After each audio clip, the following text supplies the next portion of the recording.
Today's typically our tutorial Tuesday, but instead of the tutorial, I want to give you guys a little bit of a look inside as to what goes on at Strength Camp. And hey, I know.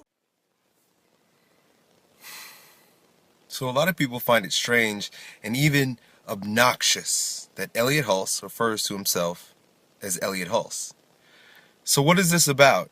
I feel like I owe you an explanation because I do it quite often, and the associations with a practice like that are far more shallow than the place I'm coming from when I refer to Elliott Hulse. So the very first thing I want to share with you is that there's a core being beneath the facade of the characters we all play in life. And when I say character, I don't necessarily mean the Yo Elliott character that I play when I'm, doing my strength training videos, or even, the character that I am molding as I, move forward in my profession. I mean the person we've been told we are, that's attached to the name we've been given since the time we were children. Since the time you were children, you've been told what you should be like, what you should do, what's appropriate, what's not appropriate, what you should aspire to, and then we build defenses, psychological defenses against things that we find uncomfortable, experiences that were traumatic. Also, we find ways to move towards things that feel good. And these all mold our character. They all mold who we play. All of this is very superficial. All of this is layered on top of the core individual, who you really are deep on the inside. I call that the strongest version of yourself. The strongest version of yourself is a process of removing the layers, especially the unresourceful layers of character buildup that deter you from seeing the true essence, the true being that's deep within you.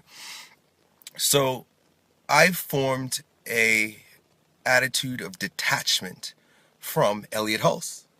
So when I say Elliott Hulse, I'm referring to Elliott Hulse, and I say, Elliott Hulse this, Elliott Hulse that. Really what I'm referring to is this imaginary character in my mind, and through which you receive me, through which you experience me, that I'm referring to. It's not me. I'm not Elliott Hulse. I've done a video about this on my strength training channel where I call it I'm not Elliott Hulse, and I'm doing deadlifts to different ways I'm not Elliott Hulse. The fact is, and this I, who is this I keep referring to? Well, this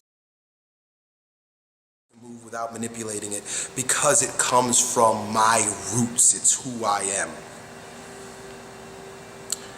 So know this, when you see my new crown, it is to make no statement beyond this: that I aim to be as authentic, transparent, and real with myself, and I will offer you nothing less or more than that. Anyway, I had to explain to her that battling fear on the playing field through which fear is born is futile. You can't will yourself away from fear. You can't use your mind to battle fear. You've got to use your body to battle fear. Acting, behavior, breathing, all physical behaviors contribute to scream. You want it twisted, with orgasm.